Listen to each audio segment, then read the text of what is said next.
सूरज की किरणों में अमृत का वो प्रकाश, हर नई सुबह के साथ यीशु राजा है अब। अंधकार से जो लड़ती उसकी वाणी है आप, उसकी वाणी है आप, उसकी वाणी है आप। अमृत वाणी, अमृत वाणी, अमृत वाणी, अमृत वाणी, अमृत वाणी।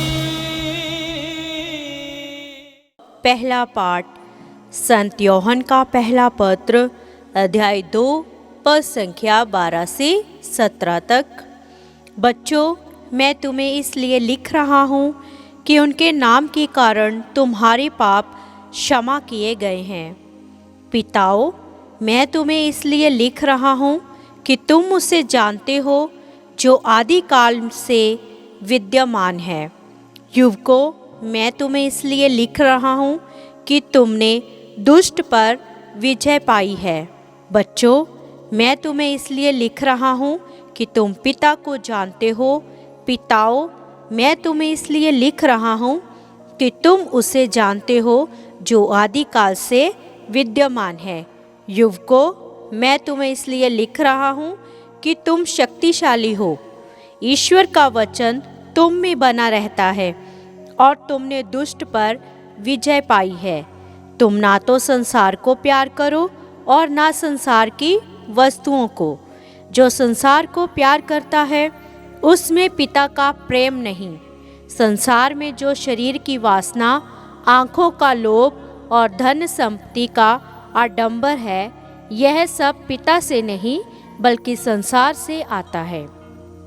संसार और उसका वासना समाप्त हो रही है, किंतु जो ईश्वर की इच्छा पूरी करता है वह युग युगों तक बना रहता है। यह प्रभु की वाणी है। ईश्वर को धन्यवाद। भजन अनुवाक्य। स्वर्ग में आनंद हो और पृथ्वी पर उल्लास।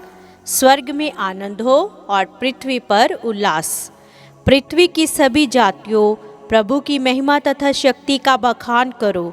उसके नाम की महिमा का गीत सुनाओ। अनुवाक्य। स्वर्ग में आनंद हो और पृथ्वी पर उल्लास। चढ़ावा लेकर प्रभु के प्रांगण में प्रवेश करो। प्रभु के मंदिर में उसकी आराधना करो। समस्त पृथ्वी उसके सामने कांप उठे। अनुवाक्य।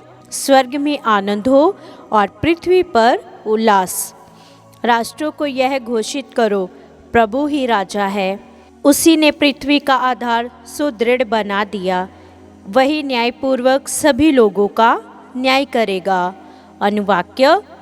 स्वर्ग में आनंद हो और पृथ्वी पर उल्लास। जय घोष। हम पर एक परम पावन दिवस का उदय हुआ है। राष्ट्रों, आकर प्रभु की आराधना करो, क्योंकि आज एक महती ज्योति पृथ्वी पर उतरी है।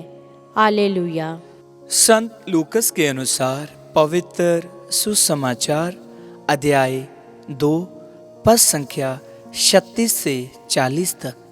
अन्ना नामक एक नबिया थी जो असेर वंशी फनुएल की बेटी थी। वह बहुत बूढ़ी हो चली थी। वह विवाह के बाद केवल 7 वर्ष अपने पति के साथ रहकर विधवा हो गई थी और अब 84 वर्ष की थी। वह मंदिर से बाहर नहीं जाती थी और उपवास तथा प्रार्थना करते हुए रात दिन ईश्वर की उपासना में लगी रहती थी। वह उसी घड़ी आकर प्रभु की स्तुति करने लगी और जो लोग यरूशलेम की मुक्ति की प्रतीक्षा में थे, वह उन सबों को उस बालक के विषय में बताया करती थी। प्रभु की संहिता के अनुसार सब कुछ पूरा कर लेने के बाद वह गलीलिया अपनी नगरी नाजरेत लौट गए। वह बालक बढ़ता गया, उसमें बल तथा बुद्धि का विकास होता गया और उस पर ईश्वर का अनुग्रह बना रहा। प्रभु का सुसमाचार। ख्रीस्त की जय।